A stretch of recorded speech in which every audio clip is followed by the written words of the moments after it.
Good day, sir. Good day, classmates. We are group 3 and we are here to report about the topic, which is about the COREG's rule number 8, 9, and 10.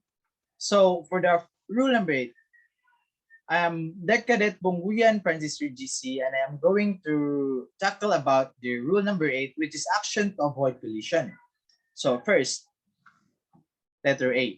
Any action to avoid collision shall be taken in accordance with the rules of this part and shall, if the circumstances of this case admit, be positive, made in ample time, and with due regard to the observance of good seamanship.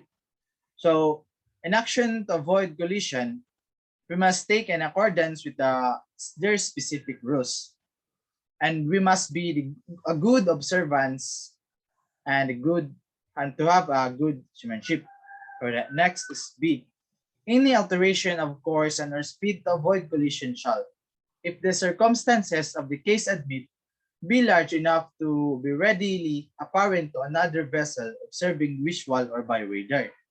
A succession of small alteration of course and or speed should be avoided. So in this part, a succession of small alteration of course and speed should be avoided. So we must take action. We must take early action to avoid collision. For the C, if there is sufficient serum, alteration of course alone may be the most effective action to avoid a close quarter situation, provided that it is made in good time, is substantial, and does not result in another close quarter. So in this situation, in the sufficient serum, the most important is the alteration of course. So in the first picture, we can see that we just reduce or low our speed of the vessel.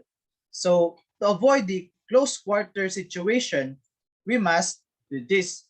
To avoid it, we must alter our course, or we must early alter our course to avoid close quarter contacts. Next is the D. Action taken to avoid collision with another vessel shall be such as to result in passing at a safe distance. The effectiveness of the action shall be carefully checked until the other vessel is finally passed and clear. Letter E. If necessary to avoid collision or allow more time to assess the situation, a vessel shall slacken her speed or take all way off by stopping or reversing her means of propulsion. And for the next F, the subparagraph 1, a vessel which, by any of these rules, is required not to impede the passage or the safe passage of another vessel shall, when required by the circumstances of this case, take early action to allow sufficient serum for the safe passage of the another vessel. So as I said earlier, we must take early action to allow sufficient serum of the safe passage and clear our path or passage. In the subparagraph 2, a vessel required not to impede the passage or safe passage of another vessel is not relieved of this obligation if approaching to other vessel so as to involve risk of collision and shall, when taking action, have full regard to the action which may be required the rules of this part.